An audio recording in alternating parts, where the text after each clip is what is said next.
Hey, welcome back to Well, That's Interesting, the Let the Good Times Roll edition. Today is episode 191. No one came to Stephen Hawking's time traveler's party, and why some poops sink or float. An important study. My friends, you know how every so often I ask you to charge up the old time machine and dial it back, or even way the fuck back to some incomprehensible time? Well, thanks to your beautiful imagination and my oh-so-rich storytelling bedazzled with well-timed cuss words, heading back 280 million years, or 280 minutes, is no problem whatsoever. We are seasoned time travelers, in the non-literal way. But today, we're going to talk about the very literal way and an experiment whose outcome, or lack thereof, shows at the very least, time travel is really fucking hard to accomplish. Or maybe even impossible, just impossible for us humans. In the first half of the show, we will combine our minds to travel to the groovy year 2009 when the great mind of Stephen Hawking came up with a very clever idea. His plan was to throw a kick-ass party and tell no one of it beforehand. For real. This guy rented a hall, decked it out floor to ceiling, bought the booze, and everything. And as you could tell by the title of today's show, no one showed up. Now, you're probably thinking to yourself, well, this makes complete sense. If you don't tell anyone about your shindig, ain't nobody gonna shindig. That is true. But what I didn't tell you is the second half of the experiment. All shall be revealed, including theories as to why or why not time travel is possible, based on our understandings of physics and what's physically possible as of today. If you're listening to this in 3024 and you actually went back to 2009 and this party was a fucking rager, please don't at me. I'm long dead. After the break, the smallpox vaccine, X-rays, penicillin, and now, the serendipitous discovery of why differences in the buoyancy of feces exists. That's right, you heard me. It may be shocking to hear, but up until 2022, there has been no real explanation as to why poops sink or float. Well, rejoice. A team of sharp-eyed researchers at the Mayo Clinic in Rochester, Minnesota have finally cracked the code. Congratulations, Minnesota. Working with gene-altered mice, they noticed their poop significantly sank more often than your average mouse's poop. And they bravely asked the question, why? We will get into mouse poop statistics, the kind of mice the researchers were dealing with, and yes, how all of this led to answering why our poops either sink or float. And guess what? It's not up to you. Who is behind your behind's unmentionables shall also be revealed. In the meantime, I'm Jill Chacha, and if this is your first time listening, welcome to the flock, my free-flowing business goose. To begin, I'd like to start with an announcement. So please, everyone, lean in. Come on, gather around. Yep, especially you in the back. A little closer. Congratulations. We've all been accepted to Trinity College, a constituent college of the University of Cambridge. So please, yes, give yourselves a round of applause. Ah, yes, well earned. Excellent. Yes, yes. Now, for my fellow geographically challenged Americans who've heard of Cambridge but can't quite put your finger on where it is exactly, don't worry, you're still in, and I've got you. So please, imagine England. Excellent. Now point to the southeast corner at the bottom there. Okay, that's London. And if you move your finger up and to the left just a bit, there is the city of Cambridge, which is basically a gigantic campus stuffed to the jowls with prestigious colleges. One being Trinity College. And girl, she has been around and is very much well endowed. Founded in 1546 by King Henry VIII, she's one of the largest Cambridge colleges with the largest financial endowment of any Oxbridge college. flaunting,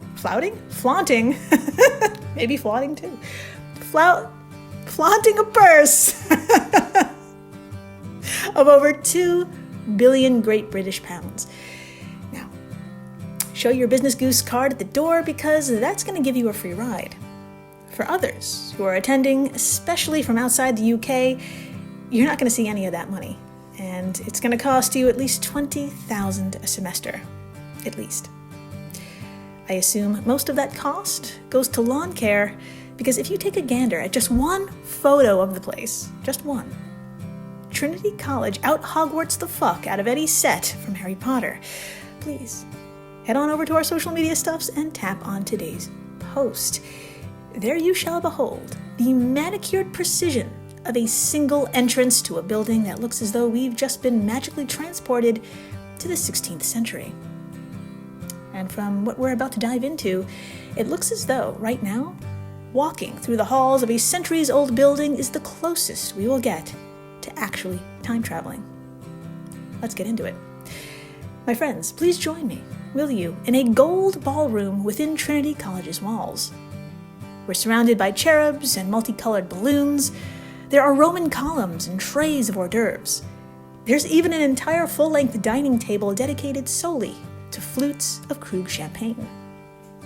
And if it sounds like we've stumbled into a party, you're absolutely right. But this is no ordinary party. You can feel it, and you can plainly see it. Not one hors d'oeuvre has been touched, not one sip of champagne has been had. The balloons are completely still. Perhaps the most bizarre sight of all, however, is Stephen Hawking, alone, under a banner that reads in bold lettering, "Welcome, time travelers." My friends, this party of sorts was held on June 28th, 2009, and as of the date I'm writing these notes, April 8th, 2024, during the solar eclipse, coincidentally, no one has attended. Now, Stephen Hawking is known for probably being the most recognizable theoretical physicist and cosmologist to ever exist. He was a rare breed of person who can not only compose insanely complex theories regarding black holes, one of which is that they emit subatomic particles until they eventually explode, but he could easily translate these ideas into humorous and approachable books for anyone. Back in 1988, his book A Brief History of Time appeared on the Sunday Times bestseller list for a record-breaking 237 weeks. And his next bestseller, The Universe in a Nutshell, back in 2001, very much had an influence over this particular Business Goose. What I mean to say is that if Stephen Hawking is throwing a party, people are going to show up. So what the fuck is going on here? Well, let's give the floor to Stephen himself, shall we? Yes, my friends, please fire up the old tube of you. And in the search bar, please type Stephen Hawking, Time Traveler's Party, and We Are Star Stuff 51. And We Are Star Stuff 51 is all one word with the numbers 5 and 1. Feel free to watch along as we find out why Stephen has been snubbed. I'm going to play it right now. I like simple experiments and champagne.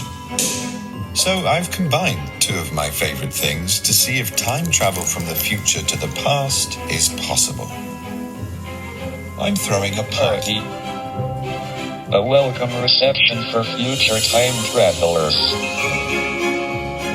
But there's a twist. I'm not letting anyone know about it until after the party has happened. Okay, well, there you have it, my multi-dimensional Business Goose. This is a simple experiment filled with champagne, and my God, what is not to love about it? It all began with this party on June 28th, 2009, but the invitation itself was not publicized until 2010, when his miniseries Into the Universe with Stephen Hawking hit the airwaves. Now, as to why Stephen approached the experiment this way and what his goal was, I think we should have another listen. Here we go. here is the invitation, giving the exact coordinates in time and space. I am hoping copies of it, in one form or another, will survive for many thousands of years. Maybe, one day, someone living in the future will find the information and use a wormhole time machine to come back to my party, proving that time travel will, one day, be possible. Okay, so my decked out business goose, here we are. Stephen Hawking's time travel shindig was held for future descendants, should they figure out a little thing, a little mystery, called time travel. Now, the invitation has been out there in the world since 2010, and it now exists in the form of an uploaded YouTube clip in 2024. Odds are it will take another form in another 20 years, and another form in 200 years, assuming humans are still around, and assuming this invitation exists as well. Will time travel? So, it might be time to ask, no pun intended, will anyone attend? Ever? And what the fuck does it mean that no one has boogied down so far? Well, let's start with the good news. And by that I mean, as of right the fuck now, the best news you're gonna get is that physics does not strictly forbid time travel. But it doesn't guarantee it at all, either. Very long mathematical equation short, the general theory of relativity provides the best hope for time travel to the past.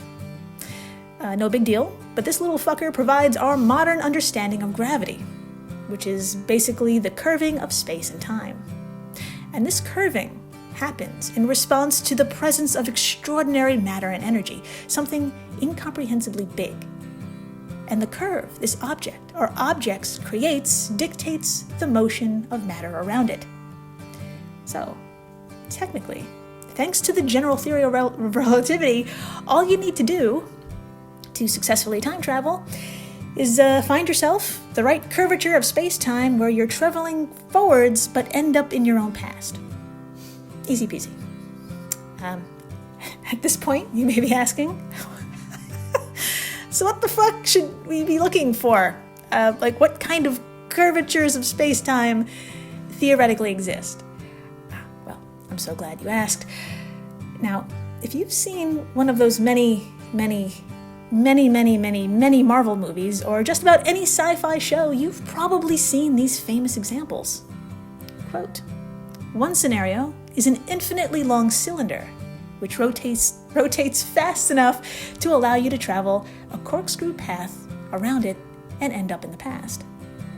Another is the creation of a wormhole where the ends are not synchronized to the same time, allowing you to travel down one end and exit into the past. End quote, from Paul M. Sutter of Discover magazine. Now, I haven't heard about any breakthroughs in infinitely long cylinders yet, and as for wormholes, hold onto your stable cheeks, because these require, quote, the presence of exotic matter with negative mass to stabilize themselves, and negative mass doesn't seem to exist yet. End quote, from Discovery Mag. Well, that's a bummer. Wormholes don't seem to exist.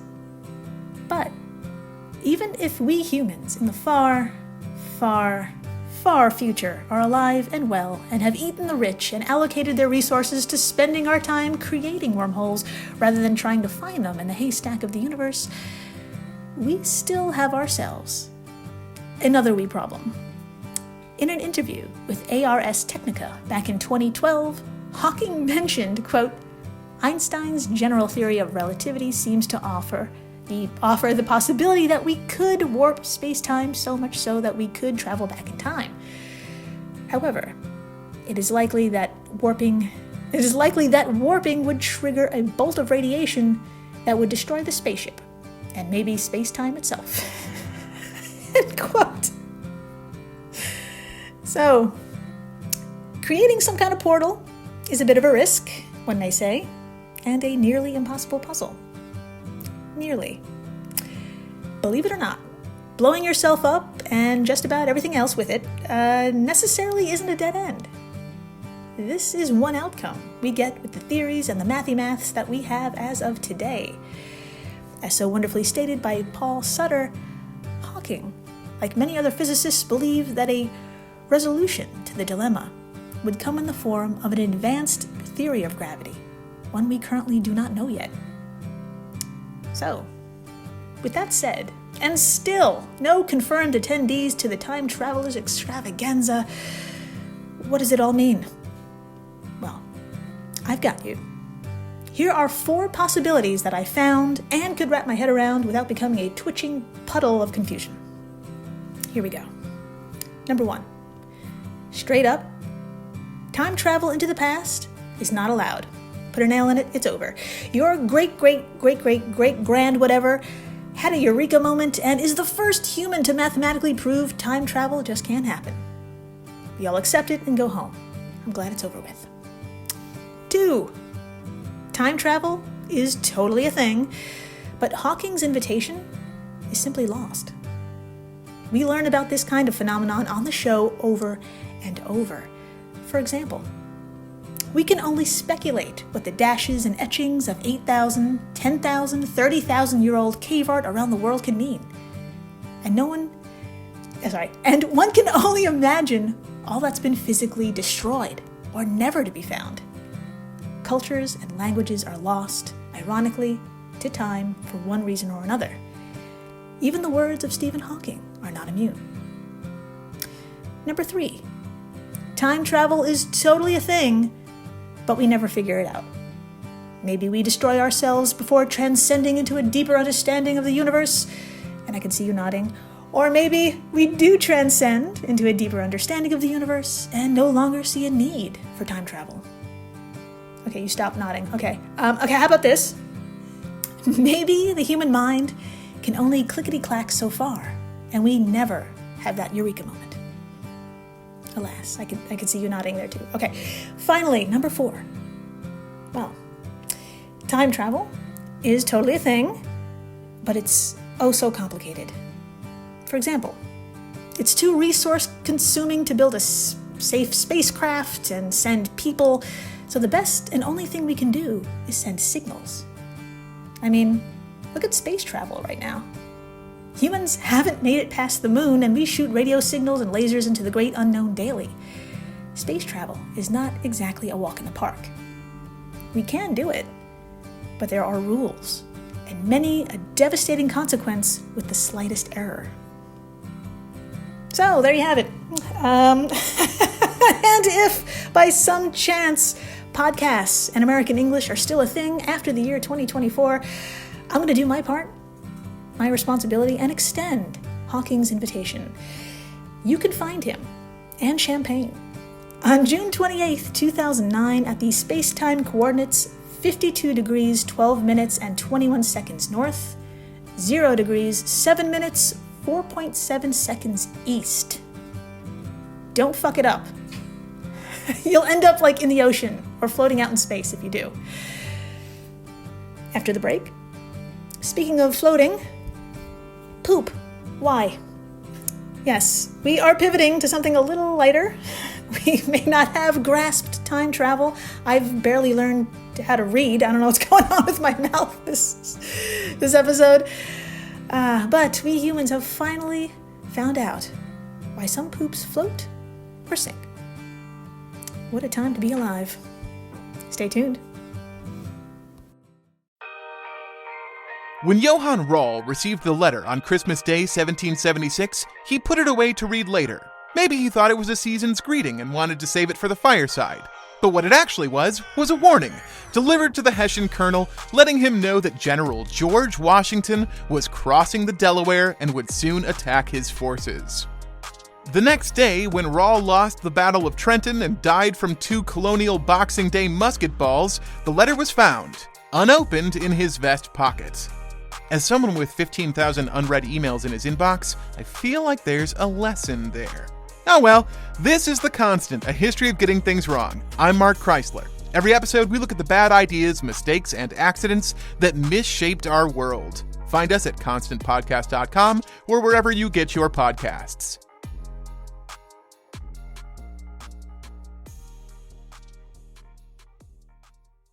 Hello, listeners. This is Anne Bogle, author, blogger, and creator of the podcast, What Should I Read Next? Since 2016, I've been helping readers bring more joy and delight into their reading lives. Every week, I talk all things books and reading with a guest and guide them in discovering their next read. They share 3 books they love, 1 book they don't, and what they've been reading lately. And I recommend 3 titles they may enjoy reading next. Guests have said our conversations are like therapy, troubleshooting issues that have plagued their reading lives for years, and possibly the rest of their lives as well. And of course, recommending books that meet the moment, whether they are looking for deep introspection to spur or encourage a life change, or a frothy page-turner to help them escape the stresses of work, school, everything.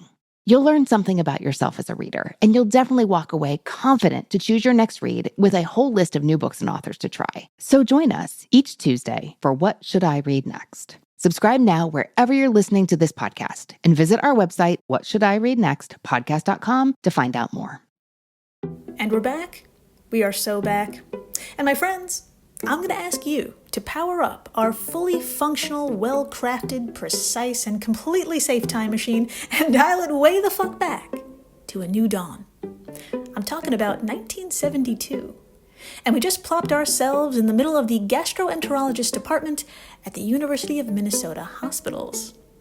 We just so happen to have a front row seat to a conversation that changed the course of fecal flotation studies. I know, exciting.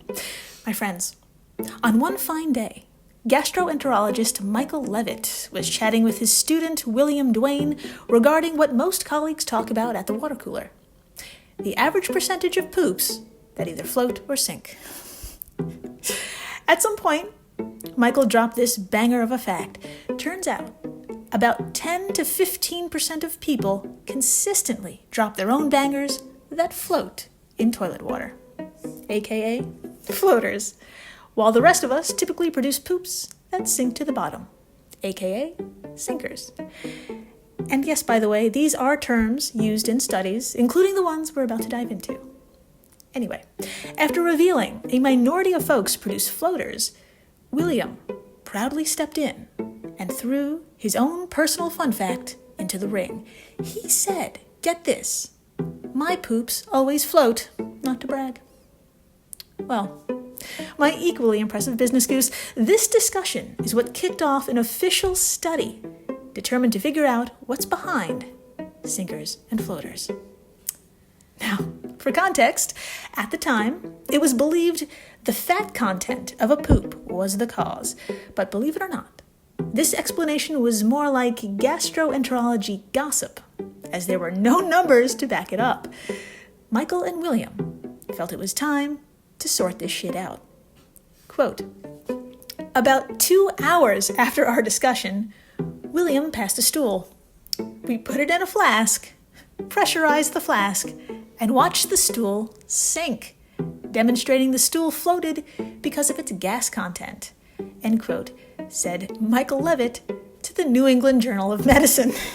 Now, I know, my friends, William's poop was not the sole poop of this experiment. The dynamic duo looked at the stools of 33 healthy subjects, 9 with floating stools, 24 with sinking stools, and 6 patients with fatty stools. No judgment. Lo and behold, when performing the same test on these volunteer floaters, they found that they too sank when the gas within was compressed. So, my bloaty business goose, the evidence before Michael and William suggested the cause is gas, and that gas is probably produced from gut bacteria that became incorporated in the feces. To find out, the team really got into 2 floater samples. I mean, they really got in there. They found high levels of methane gas, which is made by bacteria that ferments carbohydrates as they pass through the large intestine. However, with only 2 samples, the results merely suggested gut bacteria passed this gas. Shockingly, here is where poop flotation studies basically ended. The cause is gas, but as for where the gas is coming from, or from who really knows? Well, strap in, friends. We're sticking around the great state of Minnesota, but fast forwarding to the early 2020s. when Nagarajan Cannon at the Mayo Clinic in Rochester and his colleagues made a serendipitous poop-filled discovery. Now, remember when I mentioned about 10 to 15% of people consistently drop bangers that float? Well, for your average mouse, that number is way higher. 50%! 50% produce floaters and 50% produce sinkers from their adorable fuzzy butts. Now, this is a fact Dr. K and the gang know very well because they work with mice at their lab. Some are average everyday mice, and some are very different. They're different mice that are called germ-free mice who are genetically modified to lack gut bacteria. They noticed every germ-free mouse produced sinkers 100% of the time. This was something to look into. This, quote, led to the question of whether gut colonizers were fundamentally linked to the genesis of fecal flotation phenomenon, end quote. The team wrote in their study titled, Genesis of Fecal Flotation is causally linked to the gut microbial colonization in mice. Well, as you can probably hear from that ambulance, that alarm, and from the title, you could probably gather that yes, flotation and lack thereof is caused by gut microbes. But let's get into it. My friends, Dr. K and the gang got themselves 6 to 8 week old conventional female mice and germ-free mice of the same age and sex. Get this. They then injected gut bacteria collected from the feces of standard mice into the stomachs of one group of germ-free mice. Into the stomachs of another germ-free group, they injected gut bacteria from 2 healthy, young female humans. It's wild. So, what happened to the poop of these injected groups of germ-free mice? Drumroll, please. Thank you in the back. They began to float. Quote, by introducing microorganisms into the gut of germ-free mice, we have conclusively demonstrated that gut colonization of microbes is a prerequisite. What the delete. Quote, by introducing microorganisms into the gut of germ-free mice, we have conclusively demonstrated that gut colonization of microbes is a prerequisite for feces to float. From the study, and we could all sleep soundly now. Well, almost soundly. The team noted more study is needed to determine exactly which gut bacteria causes the flotation, but they left us with this big ol' head start. Bacteroids, called Bacteroid ovitus, was the most abundant bacteria found in their analysis, and guess what? It has been, quote, positively correlated with flatulence and anal gas evacuation in human patients. End quote, that name once again is Bacteroids ovitus. Write it down. They also found Bacteroids fragilis, which is also known to produce hydrogen gas in the gut. Once again, that's Bacteroids fragilis. It's hard to say, but easy to make. So I say, to our future descendants, you have 2 options. Further conquest of space-time or craptastic discoveries of another kind of universe. You only have 2 options. Become the legend. Thank you for listening, rating, subscribing, telling your friends about Stephen Hawking's party. I mean, no one showed up. That's okay. There's 4 really good reasons. Well, so don't be embarrassed. Also tell them why some poops sink or float. There you go. And a flatulent thanks to the folks over at Airwave Media, the podcast network to which WTI belongs. If you love this show, and you do, you'll love the other podcasts in this family. And please, stay interesting.